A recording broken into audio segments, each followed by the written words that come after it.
ഇങ്ങനെ വീണ്ടും ഒരു പത്രസമ്മേളനം മിസ്റ്റർ നന്ദകുമാർ നടത്തിക്കൊണ്ടിരിക്കുന്നു എന്നുള്ളത്.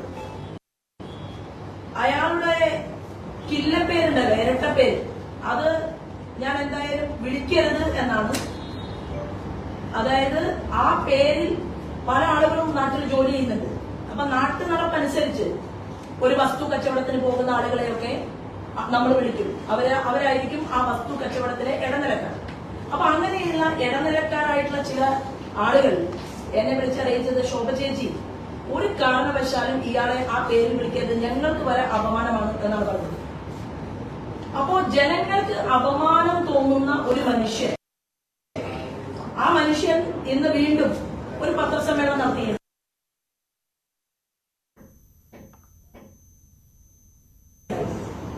എനിക്ക് ചോദിക്കാൻ ആഗ്രഹമുള്ളത്, മാർക്സിസ്റ്റ് പാർട്ടിയുടെ സംസ്ഥാന സെക്രട്ടറി മിസ്റ്റർ ഗോവിന്ദൻ മാഷാണോ അതോ ദല്ലാൽ നന്ദകുമാറാണോ എന്നാണ് എനിക്കിപ്പോ തോന്നുന്നത്.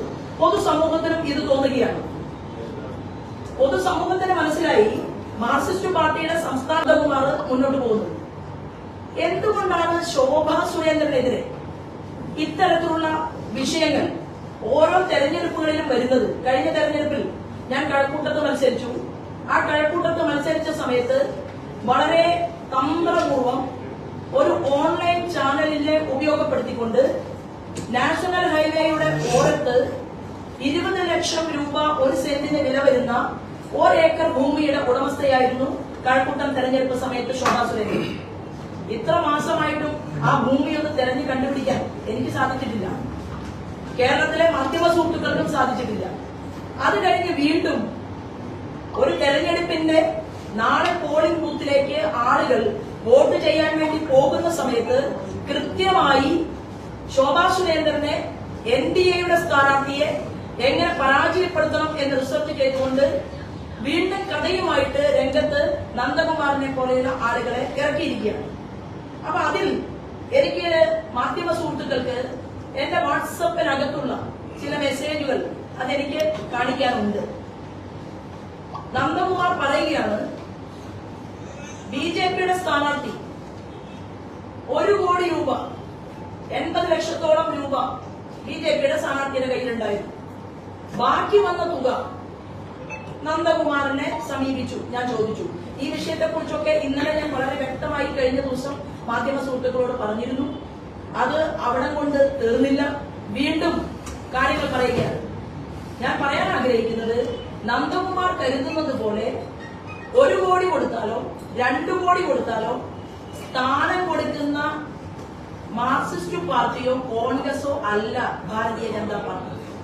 ഭാരതീയ ജനതാ പാർട്ടി എന്ന് പറയുന്നത് അതികഠിനമായി പ്രവർത്തിച്ചുകൊണ്ട് പ്രസ്ഥാനത്തിനടുത്ത് നിന്ന് മുന്നോട്ട് പോവുകയും ആ പ്രസ്ഥാനത്തെ മുന്നേറ്റാൻ വേണ്ടി ആരാണോ പരിശ്രമിക്കുന്നത് ആ പരിശ്രമിക്കുന്ന ആളുകളെ കൃത്യമായി ഐഡന്റിഫൈ ചെയ്തുകൊണ്ട് ചുമതലകൾ കൊടുക്കുന്ന ഒരു പ്രസ്ഥാനമാണ് എന്റെ പ്രസ്ഥാനം.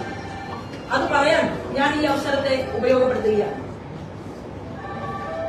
എനിക്ക് മനസ്സിലാകാൻ സാധിക്കാത്തത്, ഒരു സ്ത്രീയെ, പൊതുപ്രവർത്തന രംഗത്ത് നിൽക്കുന്ന ഒരു സ്ത്രീക്കെതിരെ ഇത്തരത്തിൽ യാതൊരു രേഖയുമില്ലാത്ത ഒരു ആരോപണം, കുറച്ച് പേപ്പറുകൾ പൊക്കിപ്പിടിച്ചുകൊണ്ട് ഈ പേപ്പറുകൾ കാണിച്ച് ഇതാണ് ശോഭാ സുരേന്ദ്രന്റെ ഭൂമി, ആ ശോഭാ സുരേന്ദ്രന്റെ ഭൂമി വാങ്ങാൻ വേണ്ടിയിട്ട് ഞാൻ ശ്രമിച്ചെന്നും അതിനുവേണ്ടി ഞാൻ മുന്നോട്ട് വന്നെന്നും പറയുന്നു. പിന്നെ മറ്റൊരു കേസ് പറയുന്നു, ഞാൻ ഡൽഹിയിലെ വലിയ ഒരാളാണ് എന്ന് അവതരിപ്പിക്കുന്നു. ഞങ്ങളുടെ അഖിലേന്ത്യാ ലീഡർ ജാവേദ് ഖർജിയുമായിട്ടുള്ള കാര്യങ്ങൾ പറയുന്നു. കഴിഞ്ഞ ദിവസം സുരേന്ദ്രനെ കുറിച്ച് പറഞ്ഞിരുന്നു, അനിൽ ആന്റണിയെ കുറിച്ച് പറയുന്നു, ശോഭാ സുരേന്ദ്രനെ കുറിച്ച് പറയുന്നു. ഇങ്ങനെ പറയുന്നതിനിടയിൽ ഒരു സ്ത്രീ, ആ സ്ത്രീക്കെതിരെ വ്യംഗ്യാർത്ഥത്തിൽ നോക്കുകയോ ഒരു സ്ത്രീക്കെതിരെ അപമാനം, ആ സ്ത്രീയുടെ മൊറാലിറ്റിയെ അപമാനിക്കുന്ന രീതിയിൽ പ്രതികരിക്കുകയോ ചെയ്താൽ നിലനിൽക്കുന്ന സ്ത്രീ പീഡന വിരുദ്ധ നിയമമുണ്ട്. ആ നിയമം നിലനിൽക്കുന്ന നാട്ടിലാണ് നന്ദകുമാർ പറഞ്ഞത് തൊണ്ട തൊടാതെ മാധ്യമങ്ങളിലൂടെ അത് സംപ്രേഷണം ചെയ്തിട്ടുള്ളത്. ഇത് ഒരു സ്ത്രീയുടെ വ്യക്തിപരമായി തന്നെ ഒരു സ്ത്രീയെ അങ്ങേയറ്റം അപമാനിക്കാനും ആക്ഷേപിക്കാനും വേണ്ടി ഇതെല്ലാം ക്ഷമിക്കണം, ആ പേര് പറയരുതെന്നാണ് സുഹൃത്തുക്കൾ പറഞ്ഞിട്ട്, ആക്ഷേപിക്കാനുമായി ഈ നന്ദകുമാർ പരിശ്രമിച്ചപ്പോ അത് ഞാൻ കേരളത്തിലെ മുഖ്യമന്ത്രിയോട് ആവശ്യപ്പെടുന്നു. കേരളത്തിന്റെ മുഖ്യമന്ത്രിയുടെ മകൾ വീണ രണ്ടാമത് കല്യാണം കഴിച്ചപ്പോ സൈബർ ആക്രമണം ഉണ്ടായപ്പോ, അതിനെ തുടർന്ന് മറ്റൊരു സ്ത്രീക്കെതിരെയും സൈബർ ആക്രമണം ഉണ്ടായപ്പോ, അന്ന് കേരളത്തിന്റെ പൊതുസമൂഹത്തിന്റെ മുന്നിൽ നിന്നുകൊണ്ട് മുഖ്യമന്ത്രി പറഞ്ഞതാണ്, കേരളത്തിലെ സ്ത്രീകൾക്കെതിരെ സൈബർ ആക്രമണങ്ങൾ പോലും നടത്താൻ ഞാൻ മുഖ്യമന്ത്രിയായിരിക്കുന്ന സമയത്ത് സമ്മതിക്കില്ല എന്ന് പറഞ്ഞ ആളാണ് കേരളത്തിന്റെ മുഖ്യമന്ത്രി പിണറായി വിജയൻ. ഞാൻ കേരളത്തിന്റെ ആഭ്യന്തര വകുപ്പ് കൈകാര്യം ചെയ്യുന്ന മുഖ്യമന്ത്രിയോട് ആവശ്യപ്പെടുന്നത്, എന്നെ വ്യക്തിഹത്യ നടത്തി മാധ്യമങ്ങളിലൂടെ ഈ നന്ദകുമാറിനെ അടിയന്തരമായി ചോദ്യം ചെയ്യുകയും നന്ദകുമാറിനെ അറസ്റ്റ് ചെയ്യുകയും വേണമെന്ന് ഞാൻ ഇവിടെ കേരളത്തിലെ മുഖ്യമന്ത്രിയോട് ആവശ്യപ്പെടുകയാണ്. ഇന്ന് നിലനിൽക്കുന്ന നിയമം അനുസരിച്ച്, വ്യവസ്ഥിതി അനുസരിച്ച് അതിന് തയ്യാറാകണം എന്നും കേരളത്തിന്റെ DGPക്ക് നന്ദകുമാർ ഇന്ന് നടത്തിയ പത്രസമ്മേളനത്തിന്റെ കോപ്പി ഉൾപ്പെടെ പരാതി ഉൾപ്പെടെ ഞാൻ കൈമാറിയിട്ടുണ്ട്. നന്ദകുമാറിനെ അറസ്റ്റ് ചെയ്യാൻ കേരളത്തിന്റെ DGP തയ്യാറാകണം എന്നും ഞാൻ ഈ സമയത്ത് ആവശ്യപ്പെടുകയാണ്.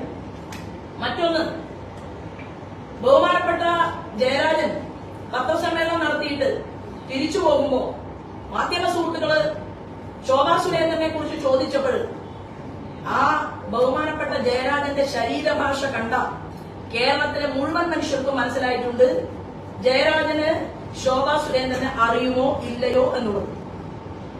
ഈ നന്ദകുമാർ എന്തിനാണ്, ഡേറ്റും സമയവും ഞാൻ നിങ്ങളോട് പറയാം. ഏപ്രിൽ മാസം 24-ാം തീയതി 2023 ശോഭാ സുരേന്ദ്രന് ഡൽഹിയിലേക്ക് പോകാൻ എന്തിനാണ് ടിക്കറ്റ് എടുത്ത് എന്റെ വാട്സപ്പിലേക്ക് അയച്ചത്? ആ ടിക്കറ്റ് ഇവിടുത്തെ മാധ്യമ സുഹൃത്തുക്കൾ എന്റെ വാട്സപ്പിൽ പരിശോധിക്കണം. നന്ദകുമാർ, ഞാൻ കഴിഞ്ഞ ദിവസം പറഞ്ഞിരുന്നു, ഒരു മാർക്സിസ്റ്റ് പാർട്ടിയിലെ പ്രഗത്ഭനായിട്ടുള്ള നേതാവിന്റെ പേര് അത് നന്ദകുമാറിനോട് മാധ്യമ സുഹൃത്തുക്കൾ ചോദിക്കുമെന്നാണ് ഞാൻ മനസ്സിലാക്കിയത്. ഒരു സ്ത്രീയെ വ്യക്തിഹത്യ നടത്തുന്ന സമയത്ത് എന്റെ മാധ്യമ സുഹൃത്തുക്കൾക്ക് പോലും ഇത് അമ്മയാണെന്നോ പെങ്ങളാണെന്നോ ഉള്ള ഒരു തോന്നൽ ഉണ്ടായില്ല എന്നുള്ളത് വളരെ വേദനയോടുകൂടി കണ്ണൂർക്കാരനായിട്ടുള്ള ബഹുമാനപ്പെട്ട ജയരാജന്റെ മകന് എന്തിനാണ് ശോഭാ സുരേന്ദ്രന്റെ വാട്സപ്പിലേക്ക് മെസ്സേജ് അയക്കുന്നത്? ഈ ജയരാജന്റെ മകനെ ഞാൻ കാണുന്നത് 18-ാം തീയതി ജനുവരി മാസം 2023 അത് എറണാകുളത്തെ റിനൻസൻസ് ഹോട്ടലിൽ വെച്ചാണ്. എന്റെ കൂടെ അന്ന് ഭാരതീയ ജനതാ പാർട്ടിയുടെ ഇപ്പോഴത്തെ ലിംഗ്വിസ്റ്റിക് മോർച്ചയുടെ സംസ്ഥാനത്തെ ചുമതലക്കാരനായ എറണാകുളത്ത് മത്സര രംഗത്തുണ്ടായിരുന്ന TG രാജഗോപാലും ആ ദിവസം ഉണ്ടായിരുന്നു. ഞാൻ പറഞ്ഞു വന്നത്, ഭാരതീയ ജനതാ പാർട്ടിയെ സംബന്ധിച്ചിടത്തോളം ഞങ്ങളുടെ പ്രസ്ഥാനത്തിനകത്തേക്ക് ഏത് തലയെടുപ്പുള്ള നേതാവ് ഭാരതീയ ജനതാ പാർട്ടിയിൽ ചേരണം എന്ന് ആഗ്രഹിച്ചുകൊണ്ട് മുന്നോട്ട് വന്നാലും അവരെ 8 സംസ്ഥാനങ്ങളുടെ ചുമതലക്കാരിയായിട്ടുള്ള നിങ്ങളുടെ സഹോദരിക്ക് ചർച്ച നടത്താനുള്ള അവകാശം ആരാധ്യരായിട്ടുള്ള അഖിലേന്ത്യാ നേതാക്കന്മാർ നൽകിയിട്ടുണ്ട്. ഇത് ഇനിയും തുടരും. ഈ പാർലമെന്റ് തെരഞ്ഞെടുപ്പ് കഴിയുമ്പോൾ വരാൻ പോകുന്ന അസംബ്ലി തെരഞ്ഞെടുപ്പിന് മുന്നോടിയായി തന്നെ അതിപ്രഗത്ഭന്മാരായിട്ടുള്ള ഒരുപാട് നേതാക്കന്മാർ ഭാരതീയ ജനതാ പാർട്ടിയുടെ ഞങ്ങളുടെ പ്ലാറ്റ്ഫോമിലേക്ക് കടന്നു വരും. അതിൽ ഏറ്റവും അവസാനം നമ്മുടെ പ്രിയപ്പെട്ട പത്മജ ചേച്ചിയെ സ്വീകരിക്കാനുള്ള ഭാഗ്യം ഭാരതീയ ജനതാ പാർട്ടിക്കുണ്ടായി. ഞങ്ങളുടെ പ്രസ്ഥാനം വളരുകയും മുന്നോട്ട് പോവുകയും ചെയ്തുകൊണ്ടിരിക്കുകയാണ്. ഇവിടെ എനിക്ക് പറയാനുള്ളത്, IBയുടെ റിപ്പോർട്ട് ആലപ്പുഴ പാർലമെന്റ് മണ്ഡലത്തെ സംബന്ധിച്ച് ശോഭാ സുരേന്ദ്രനും KC വേണുഗോപാലും തമ്മിൽ മത്സരം നടക്കുന്നു. ആ മത്സരം നടന്നുകൊണ്ടിരിക്കുന്നതിനിടയിൽ ശോഭാ സുരേന്ദ്രൻ മുന്നേറുന്നു എന്നുള്ള മാർക്സിസ്റ്റ് പാർട്ടിയുടെ റിപ്പോർട്ടും ബഹുമാനപ്പെട്ട ആരിഫ് 3-ാം സ്ഥാനത്തേക്ക് പിന്തള്ളപ്പെട്ടുപോയി എന്നുള്ള അവരുടെ ജില്ലാ കമ്മിറ്റി യോഗത്തിന്റെ റിപ്പോർട്ടും പുറത്തുവന്ന സാഹചര്യത്തിൽ എന്നെ വ്യക്തിപരമായി തേജോവധം ചെയ്തുകൊണ്ട് എന്റെ ആത്മാഭിമാനത്തെ തകർക്കുന്ന രീതിയിൽ ആരെയെങ്കിലും ഇറക്കിക്കഴിഞ്ഞാൽ അതിനൊന്നും പേടിച്ച് ജോലി നിർത്തി വീട്ടിൽ പോയിട്ട് ഇരിക്കുന്ന ആളല്ല ഈ മാധ്യമ സുഹൃത്തുക്കളുടെ മുന്നിലിരിക്കുന്ന ശോഭാ സുരേന്ദ്രൻ എന്ന് പറയാൻ ഞാൻ